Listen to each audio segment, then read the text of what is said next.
she described dancing with you and you profusely sweating, and that she There's a slight problem with the sweating because I have a peculiar medical condition, which is that I don't sweat, or I didn't sweat at the time, and that was, yes, I didn't sweat at the time because I had suffered what I would describe as an overdose of adrenaline in the Falklands War when I was shot at, and I simply, it was almost impossible for me to sweat.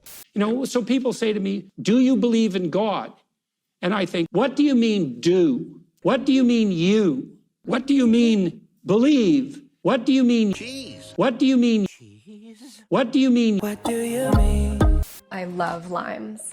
I love them. They're great. I love them so much, and I like to present them like this in my house. I'm allergic to limes. Oh my, stop it now. There was more CO2 released from that one volcano erupting than everything human beings have ever done. Really? Fact-checked, volcanoes do not produce more CO2 emissions than human activity. Reuters is on your dude. Yeah. I did not have sexual relations with that woman.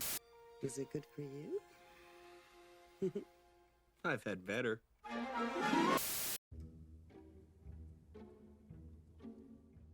We're all told it's bad to lie when we're young. The boy who cried wolf for cheap thrills got eaten, so lying gets you eaten. Dishonesty is bad.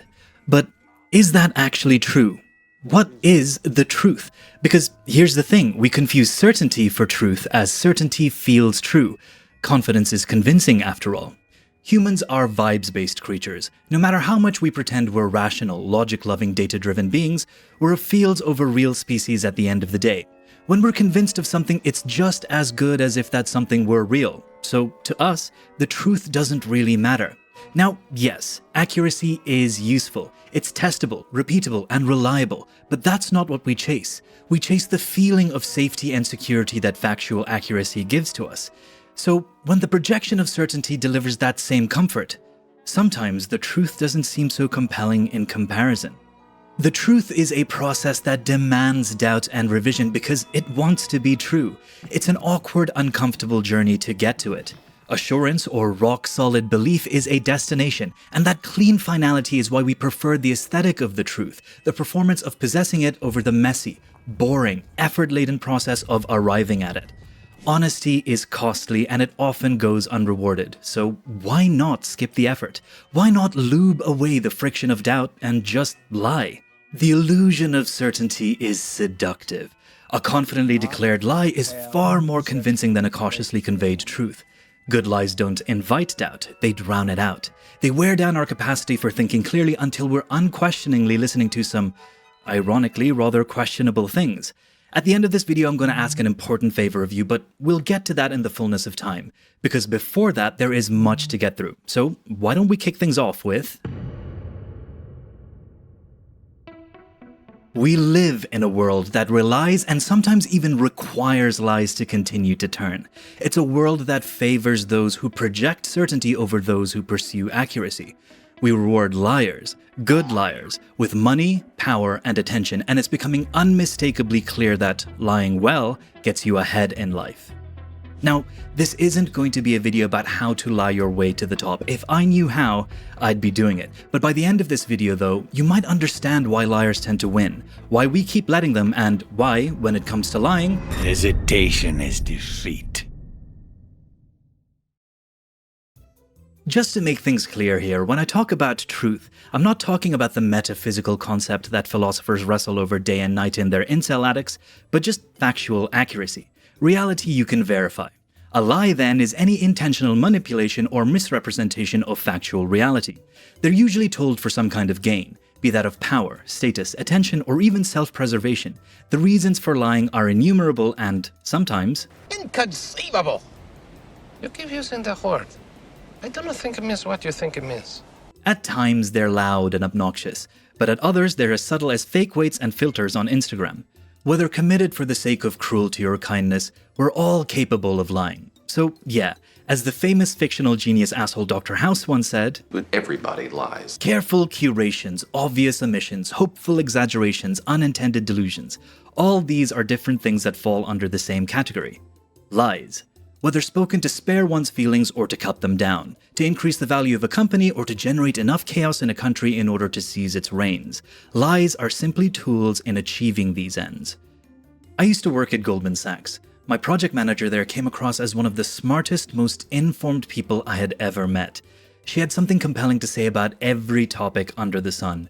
AI, classical art, politics, whatever came up, she delivered insight with this effortless authority, as if her response was the only correct thing to say. For a while, I genuinely thought the woman was a certifiable genius. And then, one day, I realized she was making most of it up. I actually confronted her about it. That was a lie. I never worked at Goldman Sachs. But you know who also lied about working there? Former Republican congressman turned podcast host George Santos, who used that little fabrication for years to puff up his CV and climb the elite political ladder. It's embarrassing that we're capable of crafting these narratives, but what's weirder is that they sometimes work. But why? Why do lies work? What does a lie actually require to work? And that's what this video is about. Essentially, there are a few foundational building blocks of a functional and effective lie. But here are the first and most important two. 1. A confident speaker, the more shameless the better, the originator of the lie. And 2. A credulous audience that views this shameless liar in as good a favor as possible. This audience should preferably be ignorant, or at least overstimulated into being so, and in this day and age that's not exactly hard to find.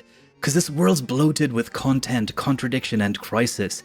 The ecosystem of information we exist in is basically a zone that's flooded with shit. We're drowning in everything between conspiracy theories and legitimately unbelievable but demonstrably real information. And so to function, we accept most of it on good faith. In all that noise, certainty feels comforting. It feels safe, so we cling to the voices that sound the most sure. Sometimes even reinforcing those voices and their message with our own, with our support to help maintain the illusion that we put our faith in an instinctual act of self-preservation. Making so much money that they can probably have a real hard time counting it. So guys, let me tell you, I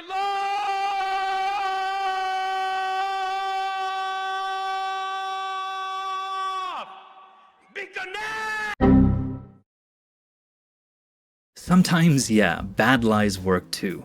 A successful lie doesn't have to be clever or intricate. Lies also work because we're tired.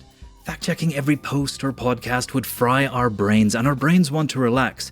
And the best liars know this. They don't just exploit our psychology, they cater to it. They build a narrative, not an argument. They soothe rather than debate. They offer a vibe instead of a thesis. Delivering digital dopamine dishonestly, dispassionately, via diabolical disinformation detailed to conform to what we wish to be true. The best liars offer hope. Now, all the liars I'm about to bring up to illustrate my arguments sell you dreams, but these first two examples help to demonstrate that a dream alone is not enough. Hopeful lies possess resilience. They're able to bend without breaking, and sometimes are able to adapt into something else entirely. It's hard to know at the inception whether a lie is brittle or buoyant, brilliant or blighted, but once it gets going, there's no turning back. So, another rule to keep in mind before embarking on your grand journey of dishonesty is to make sure your lie has legs, that it can be built upon and maintained. Elizabeth Holmes offered hope as she dressed in a Steve Jobsian sleek black turtleneck, deliberately deepening her voice to sound more engaging whilst utilizing the ever-growing lexicon of entrepreneurial tech startup diction that promised that changing the world was just a factory and a few lines of code away. She promised a medical miracle. A home device that could run thousands of blood tests from just a few drops of blood. This vision of hers made her the youngest self-made female billionaire in the world, though the viability of said vision was shaky. Now for a moment, let's compare her dream with that of Sean Murray's, the lead developer of the game studio Hello Games. No Man's Sky was promised to be an endless, procedurally generated multiplayer adventure that alluded towards setting a new high bar for gaming. Though there were 15 quintillion planets at launch to explore, their vast number made their sheer lifelessness feel all the more profound. The game came out to being mediocre at best, and justifiable backlash ensued after the flurry of broken promises Sean Murray and his company made were revealed to be exactly that. broken. And so, Murray and his team at Hello Games retreated into the shadows after the lie-fueled hype had led to No Man's Sky being the most sold title at launch. What happened afterwards was one of gaming's rare comeback stories, though. Hello Games built much of, if not all of what they promised before the game came out. It took them years, but they actually made it happen. Holmes, on the other hand, went to jail for 11 years and 3 months for her lies. You see, Elizabeth Holmes was chasing the impossible. She oversold on something she could never really deliver on. Murray was merely chasing the difficult to achieve. One lie collapsed under its own weight, whilst the other got the Dr. Frankenstein treatment, because it had just enough legs to stand on its own for a while. And that's the point. A lie that can grow into something real is far stronger than one that's dead on arrival. Buildability is key to the life cycle of a lie. You don't have to start with the truth, but you eventually have to land on somewhere or something tangible. The lie has got to have meat and blood and bones to begin with, blood you can actually test. But when speaking about blood tests, I get reminded of the notion that the where of the lie is almost as important as the what. Lance Armstrong worked hard for his consecutive Tour de France wins, but he chose to be dishonest about his drug use in a domain designed to catch out cheaters. He decided to partake of performance-enhancing drugs in a sport that consistently tests for them. Sure, he got away with it for a while, but the truth was always going to catch up to him, no matter how hard he pedaled away at his bike and used his miraculous cancer recovery to deflect any criticism. So yeah, lying successfully requires a judicious approach to where you choose to do so. It's obviously best to lie where it won't matter if you get caught, but a close alternative is to do so in an arena where any skepticism or aspersions cast towards you can be drowned out in even more lies. And the sad thing is, if you're famous enough, that's anywhere now thanks to the internet. Considering how connected we all are, the online world, the online verse, the metaverse, is starting to supersede reality. Likes outweigh real-life joy. We all know this. Posing for the Instagram-worthy shot or getting a good enough angle for the reel trumps being there and enjoying the actual damn thing for real. And now, what's online is just as good as being true. What's incredible is that the internet has empowered us all to be our own deafeningly loud cheerleaders for our own fabrications, or just ourselves, which may well all be a fabrication. And so, the next rule of lying logically follows to be your own hype man. There are many people who make an art of this very rule, but Andrew Tate has got to take the cake. This bald homunculus made his fortune catfishing men whilst pretending to be a cam girl. Me and these two chicks, we just started fucking hammering the webcam game. Every day they were saying the wrong shit, and we were losing customers. So I'm trying to teach these women, and the women kept fucking it up. So I said to them, I'm taking over. So what I did is I unplugged their keyboards and plugged a new one in from me behind the screen. And me and my brother, and eventually some staff I trained, would do all the talking. Make him think that if he's serious about you, that nothing else matters. Wow, you gotta put a famoose on it. We were taking their money, all of it. If they'd come and say, well, what kind of, all of it. We were fucking milking them dry. You gotta lie to him.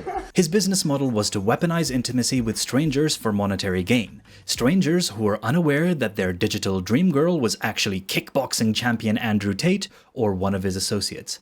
A kick-punching combo of disgraceful deception, if there ever were one. Tate pivoted from one-on-one seduction to seducing the mass market of masculinity.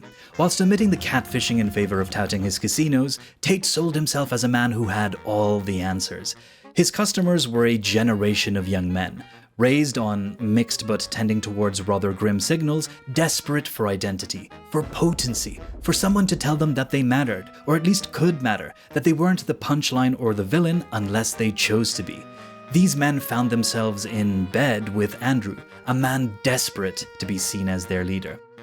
Radically, unapologetically hyper-masculine in a world that had seemingly lost its taste for masculinity altogether, Tate, with his anti-political correctness MO, became the prototype self-professed misogynist messiah, monetizing male frustration into an empire. In a market that needed a shameless liar, in stepped the guy who made his money making men come. This time using his charisma to stroke men in an entirely different but not wholly separate way. So, as you can probably surmise, the rule that I'm angling towards here is sell people a lie that they are desperate to hear, right? But no, that's not it. It's a powerful rule to follow if you want your lie to be successful, but it's not Andrew Tate's lie. Actually, look, before I get to it, I want to admit to you that I find Andrew charismatic and funny. His voice has gravity, his accent is shit and confusing, but he's articulate, eloquent, and confident. He's a big and intimidating guy, and he can really fight. In a world where people feel voiceless, this guy is heard by millions, all whilst he's surrounded by attractive women who seem to adore him despite or even because of his many controversies. His conviction is enviable, his success inimitable, his absolute bulletproof self-belief, the certainty with which he carves his path through this world. That is what draws so many to him. Now, I don't want to psychoanalyze the guy and say his need to be admired or feared stems from a deep-rooted insecurity. I don't want to rain on the guy's rather shaky Muslim credentials either. I don't even want to put too much of an emphasis on the fact that this masculinity coach made his fortune by making other men come, though the inherent contradiction there is an attention-arresting argument. You see, Tate's lie, his observable and transferable rule to lying your way to success, is how he gamed the algorithm. Because his virality was designed rather than organic. He told his fans to flood the internet with clips of him. Edits, memes, quotes designed to make the feminazis mad. As long as Andrew was the central character, it didn't matter. The algorithm doesn't care if you love or hate him, only that you engage. So, followers made videos for followers who made more videos because the man garnered clicks, which earned him more followers, which got him podcast appearances, and so on and so on. So he was both the head and the ass end of his own clout Ouroboros, manufacturing the illusion of his immense relevance until it was algorithmically alchemized into reality. He sociopathically optimized his SEO and hyped himself into becoming the most Googled man on earth, a position he was desperate for a long, long while. No hope, I was broke, did it dirty, no soap. Cool. Was gonna write a suicide note. So yes, be your own hype man. Obfuscate the bad shit about yourself and amplify or exaggerate all the good. But also know that if you can manipulate the algorithms, your contradictions and your shortcomings can be drowned out in the lionizing lies that elevate you into a status worthy of admiration. If you keep failing at trying to make yourself the top G, simply rig the distribution network as you likely once did with drugs and women. But look, Tate's just a version of a tech billionaire that didn't learn to code, but picked up boxing gloves and a barbell instead of an LSD-laced pacifier and a sci-fi novel. They all realized the same thing at one point and went by the same playbook from there. Hype is all that fucking matters. Sell as many people something they simply cannot refuse. It doesn't matter if it's real yet or not, but most importantly, make sure that you control the narrative around everything once you've done so. And if they come back for a refund or they protest your ill-begotten golden goose gains, they're degenerate hippie cuckfucks that work for Soros. Give my regards to George. Say hi to George for me. Elon Musk, go watch my video on him after this, link in the description, bought an entire social media platform to get his sticky, Cheeto-bedusted fingers all over the narrative. People still see him as some grand arbiter of truth, even though the guy has been promising full self-driving next year since 2016, whilst pitching that colonizing Mars is of great benefit to humankind right now. The Cybertruck launch ended up like this, and people still pre-ordered the damn thing because the man ingeniously sold himself as our real-life Tony Stark. In contrast to Elizabeth Holmes from earlier, the man's failures don't seem to scathe or even catch up to him because of how brazenly he charges ahead despite his shortcomings. It's why the guy can perpetually declare and never deliver, why he's getting paid such an outrageous amount in order to make him stay at his own company, and why he can continually bury his broken promises under shinier and more outrageous promises. How much do you think we can rip out of this wasted $6.5 trillion Harris-Biden budget? Well, I think we can do at least $2 trillion. Yeah! We anticipate savings in FY26 from reduction of waste and fraud by $150 billion.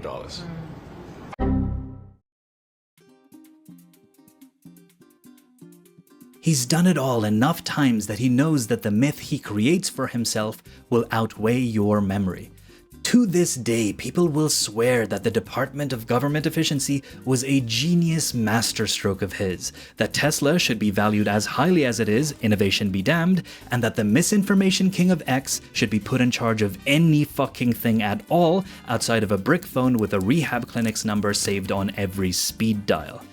But what's better than creating the myth of yourself and controlling the narrative? Being the reason that the narrative exists at all. Mark Zuckerberg, the metaverse, has rebranded himself from a pasty dorm goblin to a becurled, chain-sporting grappler bro. Although my favorite is bow and arrow. I mean, if you're just trying to get meat, it's not the most effective. The most effective is certainly a rifle. Yeah, no, I mostly use a rifle just because it's so much more efficient. But yeah, another... What kind of bow do you have?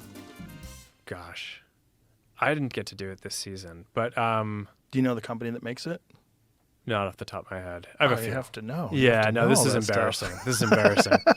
Facebook or Instagram or WhatsApp hoover so much of your social data that they can sell you a cure for an insecurity you haven't acquired yet.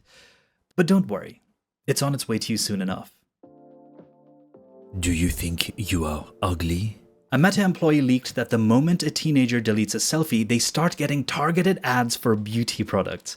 These guys know more about you than you know about yourself. I mean, they know enough to pelt you with ads for dick-enhancing pills at 2 a.m. You guys get those too, right? And though Musk and X absolutely adore mis- and disinformation, remember that Meta loves that shit too. Do you think you are ugly? Well, you are, until you wear a product. Oublié, by Jean-Louis Franck Marie Berti. Oh, and speaking of ugly, in step Peter Thiel and Steve Bannon. Peter Vladislav Thiel. This head vampire of the tech bros rendition of what we do in the shadows prefers to operate in the shadows. When he does make some form of public appearance, the guy speaks in so many contradictions and inhumanisms, it's truly hard to know where he stands on what issue. The Democratic Party used to be more elite, and then, Kamala was even Howard was not Harvard. You couldn't even point this out. This is probably a racist thing to say or something. Right. I think you would prefer the human race to endure, right? You're hesitating. Yeah, well, yes. I don't know. I would. This is a long hesitation. This is a long hesitation. There's so many questions implicit Should in this. the human race survive? Yes. What? No. He deserves a video of his own, but one of my favorite lies of his is that basically schools are indoctrination zones now. So this guy, educated at Stanford, a guy who complained about Kamala Harris going to Howard University, which made her a weak presidential candidate, wants you to believe that educating yourself in this day and age is unimportant. The play here is simple, but serious. Reshape the room so that dissent feels ridiculous, and compliance is common sense. Lie in a world where you have trained everybody out of doubt. Critical thinkers make bad livestock, so you want to select for docility of mind. And when you mix that goal, that dangerous dark urge wherein a liar has deceived their very self into thinking that they know what's best for this world, with a strategy to neutralize any criticism by simply overwhelming it, you get to today's political landscape. Enter Steve Bannon, whose strategy has been to flood the zone with shit. And that isn't a metaphor, it's part of his manual. You see, the plan is to overwhelm all the channels with so much information, not to win the argument, but to salt the earth the argument would have grown in, to the point where making the argument has no effect at all. You want your lies to be so unforgettable, so undeniable that they worm their way into your audience's brain, to the point where they can't listen to anything else. So, another ingredient for a winning lie is though the evidence is optional, the spectacle is mandatory. Make the lie entertaining, a chant, a meme, and people will remember the special effects and the set pieces and forget about the script. Focus on volume over veracity, and once enough people repeat your lies, their echoes will do the work of evidence. Take tariffs. 1 week, they're punishing China for currency manipulation.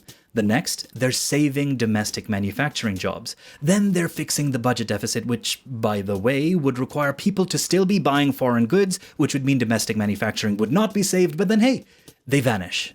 And as of right now, they're back. Tariffs aren't policy, they're a vibes-based hallucination, and policy is all about vibes now, thanks to people like Bannon. Is there going to be the same shock and awe vibe, or is it something different altogether? Dasha, I think it's going to be much more intense. We refer to it right now. We refer to it right now as days of thunder, because I believe President Trump is going to hit it and hit it hard with what I call, or Bartley at Wall Street Journal called muzzle velocity. Those types of driving force of policies and personnel to get things done and get them done quickly. Another rule for lying successfully is to double and even triple down. Keep pushing ahead even when you get caught out in your lies. Do so shamelessly and without hesitation. They've all become transgender. This is what they do now. They have horribly disfigured and abused thousands, maybe millions of kids. How many people have had this done? Depends on what. I don't think we have exact numbers, but if we're talking about the drugs, millions. Maybe billions. You're talking about hormone blockers? Yeah. Millions of kids have been on hormone blockers? Really? I'm sure someone's going to fact check me on that, but my guess is that we're into the millions now at this point. Yeah, that would be my guess. That's a very small number, if that's right. It says over the last 5 years, there were at least 4,780 adolescents who started puberty blockers and had a prior gender dysphoria diagnosis. It says it's kind of undercounted, but that would be a big undercounting. Less than 1,000 people a year. Yeah. Yeah, I mean, I would guess, hundreds of thousands at this, but I could be wrong. Millions sounds great. Yeah. Millions does sound good, doesn't it? That would suit your messaging. I could be wrong. Yeah. The Media Matters will have fun with that clip. Yeah. Matt Walsh claims it was. But part of the problem, though, is that we don't. It's very hard to get numbers on any of this stuff, and who are you going to trust when they're telling you the numbers? And so when a number can sway a whole movement, remember that it doesn't have to be true to do the damage that you intend. The 23rd, we can take back control of £350 million a week. The £350 million a week we send to the EU, which we will no longer send to the EU, can you guarantee that's going to go to the NHS? No, I can't, and I would never have made that claim. You can just make it up. Boris Johnson slapped £350 million back to the NHS from the EU on the side of a bus and dragged Britain out of the European Union.